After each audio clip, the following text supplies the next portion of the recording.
আসসালামু আলাইকুম। কেমন আছেন আপনারা? তো আশা করব যে যেখানে আছেন ভালো আছেন। বাট আমি ভালো নাই। আমি কেন ভালো নাই আপনারা সবাই আমার মনে হয় যারা ভিডিও দেখেন, আমাদের কন্টিনিউ ভিডিও দেখেন, তারা বুঝে গেছেন। মানে আমার পরিস্থিতিটা এমন হয়েছে, শাখের করাত যেমন হয় না, মানে শাখের করাত আপনারা কয়জন চেনেন আমি জানি না। যাইতেও কাটে, আসতেও কাটে, মানে করাত যে বিষয়টা, কাটার জন্য যে করাত ব্যবহার করা হয়। তো ওইটা মানে ওই করারটা দেওয়া তো এমনি এমনি কাটে না, তাহলে এটা যাওয়ার সময়ও কাটে, আসার সময়ও কাটে। তো এই জন্য বললাম আসলে আমার পরিস্থিতি বর্তমানে শাকের করাতের মতন হয়ে গেছে। যাইতেও কাটে, আইতেও কাটে। আর আমার এই জীবনের এই দশার জন্য আমি আসলে কাউরে দায়ী করতে পারবো না। আমার জীবনের এই দশার জন্য আমি একমাত্র নিজে দায়ী। আমার আমার ভিতরের যে একটা সিনাইল্লা পরাণ আছে, এই পরাণটা দায়ী। ঠিক আছে, আর আর কেউ দেয় না এটার জন্য। কেউ কেউ মানে রেসপন্সিবল না, একমাত্র আমি নিজে নিজে এটার জন্য রেসপন্সিবল। সেটা কেন বললাম, আপনারা যারা আমার ভিডিও দেখেন তারা সবাই জানেন আজও পর্যন্ত আমি কিন্তু কোনো বিষয় নিয়ে কখনো আগ বাড়ায় কোনো কথা বলি না, আগে আগে কোনো কথা বলি না। আমি সব সময় চেষ্টা করি যেই কোনো জিনিস যাতে মিউচুয়ালি সমাধান হয়। হ্যাঁ, যখন নাকি সামনের ব্যক্তি সোশ্যাল মিডিয়াতে এসব বলে, তখন যাইয়া আমার মনে হয় যে বিষয়গুলো ক্লিয়ার করা দরকার। শুধুমাত্র ওই ক্লিয়ার করতে যাইয়া হচ্ছে আমার সোশ্যাল মিডিয়াতে কথা বলা হয়। আর এটা এটা একদম শুরু থেকে হয়ে আসতেছে, একদম শুরু থেকে। আজকে এই যে প্রথম হইতেছে এরকম না, একদম শুরু থেকে আমার জীবনের সাথে এগুলা ঘটে আসতেছে। এদিক দিয়ে মনে করেন আমার জামাই, মানে এই ভুলটার জন্য আমি নিজেও দায়ী। ঠিক আছে, আমি আমি নিজেও বলতে কি আমি নিজেই দায়ী। আর ওদিক দিয়ে হচ্ছে আমার ফ্যামিলি, আমার পরিবার, আমার মা, আমার ভাই, এটা হচ্ছে আমার পরিবার। আর এই যে আমি আর রাজ, এটা হচ্ছে আমার নিজের জীবন। হুম তো জীবনের সাথে পরিবার সব সময় কিন্তু ওতপ্রোতভাবে জড়িত থাকে।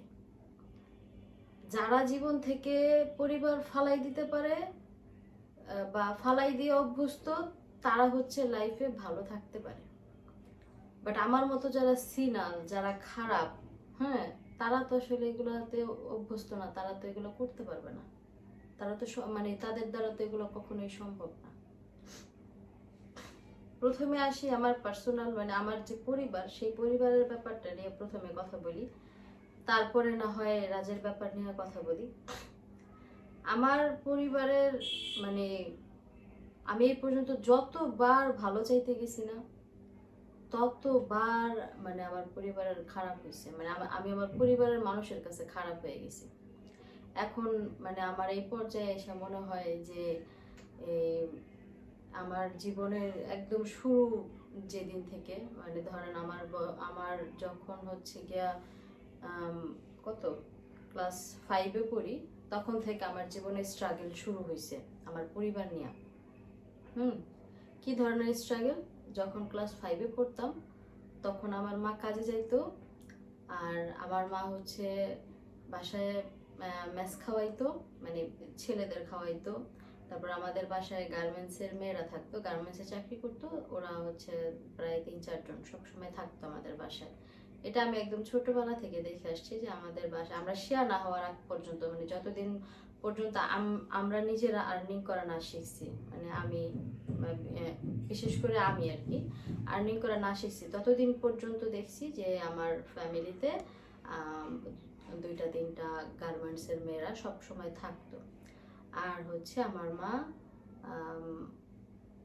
মেস বললে ভুল হবে, মানে এই আমাদের যে আত্মীয় স্বজনরা ছিল যারা ঢাকায় থেকে কাজ করতো আর কি, তাদেরকে খাওয়াইতো ছেলেদের। তো এর মধ্যে আপনার ওই যে চান মিয়া, লাল মিয়া, যাদেরকে আপনারা চিনেন, তারাও কিন্তু আছে, তারাও আমাদের বাসায় খাইছে, মানে বাইরে কাজ করছে, আমাদের বাসায় 3 বেলা এসে খাইয়ে গেছে। সবাই আছে, আমার অনেক মানুষ আছে, আমার চাচাতো ভাইরা আছে, আরো পাড়া প্রতিবেশী অনেক আছে। তো ওই তখন থেকেই আমার লাইফের স্ট্রাগল শুরু হয়েছে। মা হচ্ছে বাইরে কাজ করতো, আর এই যে ঘরের ভিতরে যেই 10-12 জনের রান্না বান্না, 10-12 জনের কাজ কাম, সব কিছু কিন্তু আমি করতাম। আমার সেই 12-13 বছর বয়স থেকে সব কিছু, মানে একটা মেয়ে যখন 5-এ পড়ে তখন মেয়েটার বয়সই বা কত থাকে, তাই না? সর্বোচ্চ 12 বছর থাকে, সর্বোচ্চ, এটা সর্বোচ্চ বয়স। আর আমি ছোটবেলা থেকেই পড়াশোনা করা শুরু করছি। আমার যখন 10 বছর বয়স তখনই আমি 5-এ পড়ি। তো আমি 5-এ পড়াকালীন বয়স থেকেই আমার হচ্ছে লাইফের স্ট্রাগল শুরু হয়েছে। আমার হচ্ছে ওই মা কাজ করে আসার আগে তার জন্য রান্না বান্না কইরা, গরম পানি কইরা, কাপড় চোপড় গোসলখানায় রাইখা দিতাম। মা কাজে থেকে আইসা গোসল করে খাওয়া দাওয়া করবে। আমার বাবাও কাজ করতো, তখন আমার বাবা রিক্সা চালাইতো। তো তখন হচ্ছে আমার বাবা আমার কাছে টাকা দিয়ে যেত, সেই টাকা দিয়ে আমি বাজার করতাম, আমি ঘরের ভিতরে রান্না করতাম, আমি স্কুলে যাইতাম। সকালবেলা ঘুম থেকে উঠা, এটা আমি ছোটবেলা থেকে ঘুম থেকে আমি লেট করে উঠি, আমি ঘুম থেকে উঠতে পারি না। সকালবেলার কাজ আমার মা করে যেত, আর বাদ বাকি সারাদিনের কাজগুলো সব আমি করতাম। ঘুম থেকে উঠে স্কুলে যাইতাম, স্কুল থেকে আসতাম হচ্ছে 12টার দিকে। বাসায় আসতে আসতে 12:30 বাজতো। সেই 12:30 বাজে আইসা রান্না বান্না শুরু করতাম। মানে 3টার মধ্যে হচ্ছে গিয়া যে মেসের যে লোকেরা, ছেলেরা যে খায়, তারা চলে আসতো। তাদের জন্য 3টার মধ্যে খাবার রেডি করতাম। আবার তারা খাইয়া গেলে সেগুলোর গোছগাছ করা, আবার রাতের রান্না করা, আবার নিজের পড়াশোনা, তারপর হচ্ছে আবার মানে সব কিছু A to Z, একটা সংসারের যত কাজ থাকে, বাজার করা, কাপড় কাচা, থালা বাসন ধোয়া, তারপর করা, সব কিছু আমার আমার মানে আমার হচ্ছে 10 বছর বয়স থেকে আমি শুরু করছি এসব কাজ করাতে। তখন থেকে আমার লাইফের স্ট্রাগল করা শুরু হয়েছে। আজও পর্যন্ত আমি স্ট্রাগল করে যাইতেছি। মানে আমার জীবন থেকে স্ট্রাগলটা কবে যাইব সেটা আমি জানি না। আর যাদের জন্য করছি, কাদের জন্য করছি? অবশ্যই আমার মা, আমার ফ্যামিলি, আমার ভাই, এদের জন্যই তো করছি। তা না হলে ওই বয়সে আমার নিজের আর কি বা কাজ, আমার নিজের আর কি বা খরচ, তাই না? আমার জন্য তো করি নাই। তখন থেকে স্ট্রাগল করা শুরু, পরিবারের জন্য করা শুরু, তখন থেকে আজও পর্যন্ত করতেছি। আর এই পর্যায়ে আইসাও আমি আমার ফ্যামিলির কাছে খারাপই আছি। এখনো পর্যন্ত আমি আমার ফ্যামিলির কাছে খারাপই আছি, এখনো পর্যন্ত ভালো হইতে পারি নাই। আর এই জীবনে আমার মনে হয় না আমি কোনোদিন আমার ফ্যামিলির কাছে ভালো হইতে পারবো। আমার বাবার পিছনে আমি 5.5 লক্ষ টাকা খরচ করছি, এটাও আমার জীবনে অনেক বড় অপরাধ করছি। আর এটা আমি প্ল্যানিং করে করছি, বিকজ অফ আমি খারাপ। আমার মার জন্য আমি যেটাই করি সেটাও আমি প্ল্যানিং করে করি। কারণ আমি আমার মারে আমার হাতের মুঠায় রাখতে চাই, এটা আমি প্ল্যানিং করে করি, এই কারণ আমি খারাপ। আমার মা আমার কথাই চলো, অনেক ধরনের অনেক সবকিছু মিলায় আমি খারাপ। এখন আবার আমার হাজবেন্ডের কাছেও আমি খারাপ। হাজবেন্ডের কথায় চলে আসলাম, ওইখান থেকে সরাসরি হাজবেন্ডের কথায় আসার কারণও আপনারা জানেন। আমার হাজবেন্ড কি শুরু করছে, এই যে 2টা ভিডিও ছাড়লো, গতকালকেও একটা ছাড়ছে, আজকেও একটা ছাড়ছে। আমার ঘরে, আমার সংসারে এমন একটা পরিস্থিতি হয়েছে, আমি ঘরে থেকে আমি জানি না যে সে কি বলতে চাইতেছে। আমার সোশ্যাল মিডিয়া থেকে জানতে হয় যে আমার জামাই কি ভাবতেছে, আমার জামাই কি চাইতেছে, আমার জামাই অ্যাকচুয়ালি কি কি করতে চায়, ওর আসলে মন মানসিকতা কি, এগুলা কিন্তু আমি ঘরে থেকে জানি না, আমি সোশ্যাল মিডিয়া থেকে আমার জানতে হয়। হ্যাঁ, হ্যাঁ, সে হচ্ছে আমার সাথে এতটুকু আলোচনা করছে যে সে আর পারতেছে না, তার পক্ষে আর সম্ভব হচ্ছে না। আমি তারে শুধু মানে একটা কথা বলছিলাম, একদম আমার বিয়ের পর থেকে শুরু করে এই পর্যন্ত শুধু একটা কথা বলছি, রাজ তুমি চাকরি করো, রাজ তুমি চাকরি করো। আর এই শব্দটা তার জীবনে মনে হয় সব থেকে বড় মানে অসত্য কথা, বা তার সাথে তার জীবনে সব থেকে বড় খারাপ একটা কথা। এই কথাটা তাকে বলা যাবে না কোনোভাবে। আর এই কথাটা বলার পরেই সব ধরনের ঝামেলা শুরু হয়েছে। হ্যাঁ, মানে সে এই সংসার নিয়ে অতিষ্ঠ হয়ে গেছে, সে এই সংসারে আর পারতেছে না, তার জীবন শেষ হয়ে যেতেছে, তার লাইফের এত কিছু সে শেষ করলো, তারপরে এই সংসারে সে কিছু পাইলো না, এইটা হইলো না, ওইটা হইলো না। এখন আমি আপনাদেরকে একটা কথা বলি, আমার যখন ওর সাথে বিয়ে হয়েছে তখন মানে একটা একটা ছেলেরই তো দায়িত্ব থাকে যে সে তার বউয়ের ভরণ পোষণের দায়িত্ব নেবে, তাই না? একটা মেয়ের তো আর দায়িত্ব থাকে না। তারপরেও আমি আমার জায়গা থেকে যথেষ্ট পরিমাণ ট্রাই করি, হ্যাঁ, এক সময় হয়, এক সময় হয় না। তো এখন এই যে এইবার যে আমি আসছি, ওই যে প্রথমবারের যে ঝামেলাটা গেল আমাদের মধ্যে, গত ফেব্রুয়ারি মাসে ঝামেলা শুরু হয়েছে, মার্চ মাসে যাইয়া ঝামেলা, মানে প্রায় 1.5 মাস পরে হচ্ছে ঝামেলা শেষ হয়েছে। তো এই 1.5 মাস ঝামেলার পরে এই পর্যন্ত আমি যতদিন ধরে আসছি, মার্চ মাসেই আসছি ধরেন, April, May, June, July, August, September, October, November, December, 9 মাস। 9 মাস ধরে আমি আসছি। আর এই 9 মাস ধরেই এই সংসারে প্রতি মাসে আমার কিছু না কিছু খরচ হয়, আমি কিছু না কিছু খরচ করি। এমন মাস যায় 10,000 খরচ হয়, এমন মাস যায় 12,000 খরচ হয়। এক মাসে আমি নিজে হিসাব করে খরচ করছিলাম, ওই মাসে আমার 13,000 টাকা খরচ হয়েছে। বেশিরভাগ সময় হিসাব না করে খরচ করি। আমি চিন্তা করলাম এই মাসে আমি একটু হিসাব করি যে আমি এই মাসে কত টাকা খরচ করতেছি। তো হিসাব করে দেখলাম যে ওই মাসে আমার 13,000 টাকা খরচ হয়েছে। তো ওই মাসে শুধু আমি হিসাব করছি, এই জন্য আমার 13,000 টাকা আমি খুঁজে পাইছি। এরকম হিসাব ছাড়া আমার প্রতি মাসেই কম বেশি খরচ হয়। যেটা করতে পারি নাই সেটা হচ্ছে এই যে এই মাসে, এই ডিসেম্বর মাসে আমি 1 টাকাও খরচ করি নাই এই সংসারে, আর করতে পারবো না। কারণ ওই সিচুয়েশনটা এখন নাই। কারণ কেন নাই? আমি কি ইনকাম করি না? অবশ্যই করি। আমার জমি কেনার পরে ভাইয়ের যে লোনগুলো আমি টানতেছি, আমার বড় ভাইয়ের, সেই লোনগুলো টানার জন্য আমার প্রতি মাসে 32,000 টাকা হচ্ছে গিয়ে মানুষের দিতে হয়। এই 32,000 টাকা ম্যানেজ করতে যাইয়া আমার হচ্ছে সংসারে হয়তো 10-12-র মধ্যেই থাকি, এর বেশি আমি কখনোই খরচ করি না। হ্যাঁ, এর বেশি 3 মাস খরচ হয়েছে। আমি প্রথম মার্চ মাসে আসি, তো তাই ওই এপ্রিল মাস, মে মাস আর জুন মাস, এই 3 মাস হচ্ছে সংসারের পুরো খরচটা আমি করছিলাম। শুধু বাসা ভাড়া আর হচ্ছে গিয়া ওই মানে বড় বড় অ্যামাউন্টগুলো বাদ দিয়া সংসারের যে খরচটা থাকে, মাছ মাংস, তেল লবণ ফ্যান, এই সব আর কি, এইটা 3 মাসের আমি খরচ করছি। এটা আমার হাজব্যান্ড আমার কাছে দাবি করছিল, আবদার করছিল, তখন আমি করছি। করার পরে সে কুরবানি দিছে, ওই টাকাটা ম্যানেজ কইরা দেন হচ্ছে সে কুরবানি দিছে। এটা আমার সাপোর্ট ছিল, সে আমার কাছে সাপোর্ট চাইছে, আমি সাপোর্ট দিছি। তারপর থেকে প্রতি মাসে আমার হচ্ছে এই যে এরকম যায় 5,000, 10,000, কোনো মাসে 12,000, কোনো মাসে 13,000। এর বেশি আর কখনো আমি করিও না, যাইও না। এখন আমি তোর পুরো দায়িত্ব নিব না, কারণ আমি তো কোনো এগ্রিমেন্টে সাইন করে আসি নাই যে রাজের পুরো সংসারের দায়িত্ব আমি সবসময় নিব, তাই না? তার সংসারের দায়িত্ব তার।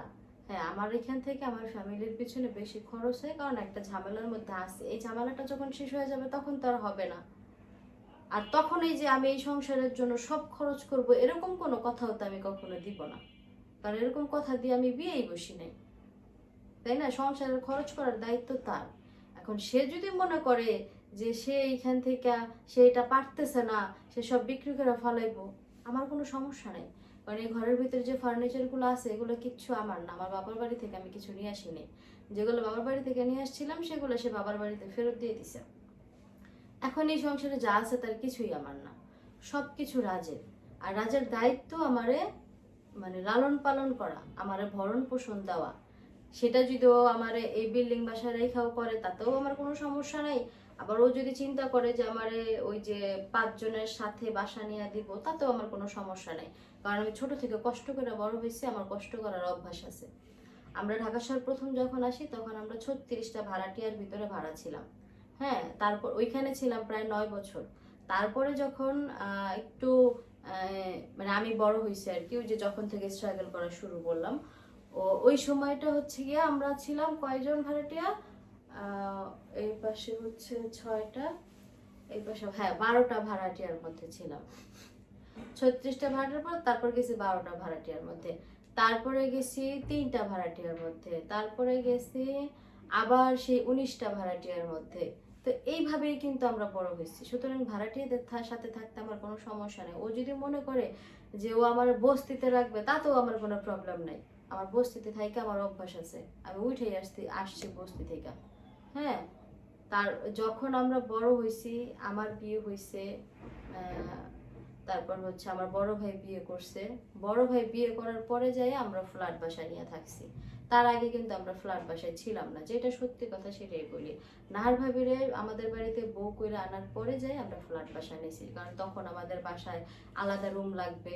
আর সারা জীবন একটা রুমের মধ্যেই আমরা সবাই ছিলাম, খাটে নিচে সব মিলাই আর কি ছিলাম। সুতরাং রাজ যদি আমার ওইভাবে রাখে আমার তো কোনো সমস্যা নাই, আমি থাকতে পারবো। এগুলো দায়িত্ব ওর, কিন্তু আমি কোনো দায়িত্ব নিব না। ওইগুলো বেচে ফেলাইবো, ওই ইমোশন থেকে আমি কমো যে না এগুলা বেচো না, এগুলা থাক, আমি বাসা ভাড়া দিব, আমি এটা করবো না। আজকে যদি আমি বাসা ভাড়া দিই, কালকেও আমার বলবে যে তুমি এটা করো। আমি তো সেই সুযোগ কখনোই দিব না, কারণ আমি প্রথমত আমি এই সংসারে ফ্রিতে খাই না। আমি তো শুধুমাত্র এই সংসার থেকে খাবারটাই পাইতেছি, আর তো কিছু না। সে তো আমার এই যে জামা কাপড় বলেন, আদার্স যেই খরচগুলা বলেন, সেগুলো তার সে আমাকে দেয় না। সে যতটুকু দেয় সে হচ্ছে আমার খাবার। আর সেই খাবার যদি আমি হিসাব করতে যাই, সেটা আমি আমার নিজেরটাই খাই, তারটাও খাই না। কারণ একটা মেয়ে মানুষ যদি একটা যে কোনো জায়গায় মাসে 10-12 হাজার টাকা খরচ করে, যে কেউ তারা খাওয়াবে, তাই না? তাহলে এখানেও আমার সেটাই খরচ হয়, তাহলে আমি তো কারোরটা খাই না।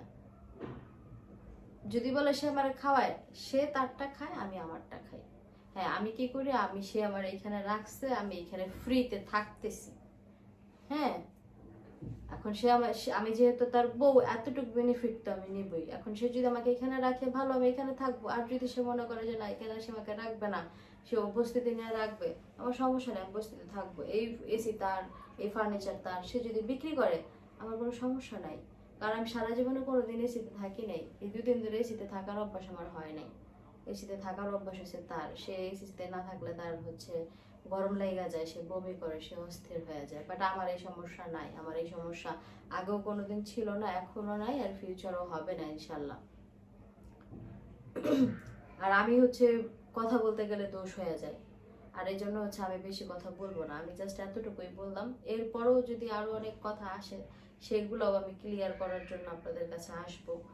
আসলে নিজের জীবন নিয়ে নিজে অনেক বেশি মানে ঝামেলার মধ্যে আছি। মাঝে মাঝে মনে হয় যে এই অশান্তির জীবন থাকার থেকে না থাকা ভালো, হয় মইরা যায়, না হলে যেদিকে 2 চোখ যায় ওইদিকে চলে যায়। হ্যাঁ, মানে চারপাশের মানুষের কাছ থেকে কথা শুনতে শুনতে নিজের মানসিক প্রেসারের মানে যন্ত্রণা নিতে নিতে, শারীরিক যন্ত্রণা কেউ দেয় না, কিন্তু এই আমার আশেপাশে যারা আছে, আমার মা কন, আমার ভাই কন, আমার স্বামী কন, সবাই আমার মানসিক প্রেসারে রাখে, সবাই। আমি কারোর কাছে ভালো নেই, আমাকে কেউ ভালো রাখে না, আমার এই পৃথিবীতে কেউ ভালোই বাসে নাই। একমাত্র ব্যক্তি ছিলেন যিনি আমারে ভালোবাসতো, তিনি হচ্ছেন আমার বাবা, আর যিনি এখন হচ্ছে এই পৃথিবীতে নাই। এটা হচ্ছে আমার জীবনের সব থেকে ব্যাড লাক, যে আমার জীবনের খারাপ সময়গুলোতে আমি তারা পাই নাই, বা আমি তারা পাইলাম না। এটা হচ্ছে আমার জীবনের সব থেকে বড় দুঃখ। আমার খারাপ সময়গুলোতে, আবার ওই যখন ছোট ছিলাম তখন তার আমি দুঃখ কষ্ট বুঝতাম না, খারাপ লাগে বুঝতাম না, মনে হইতো যে আসলে এগুলো দৈনন্দিন জীবনের একটা পার্ট, তাই করতাম। কিন্তু এখন আইসা বুঝি যে আসলে জীবনের যন্ত্রণা কারে বলে। আর এই যন্ত্রণাগুলা ভাগ করে নেওয়ার জন্য আমার বাবা আমার পাশে নাই। আমারে মানে আল্লাহর কসম করে বলতেছি, আমার বাবা ছাড়া আমার এই পৃথিবীতে কেউ ভালোবাসে নেই। আমার বাবা আমারে বুঝতো, আমার বাবা আমারে ভালোবাসতো, আমার বাবা আমারে বিশ্বাস করতো। আমার বাবার প্রত্যেকটা নিঃশ্বাসে নিঃশ্বাসে আমার নাম ছিল।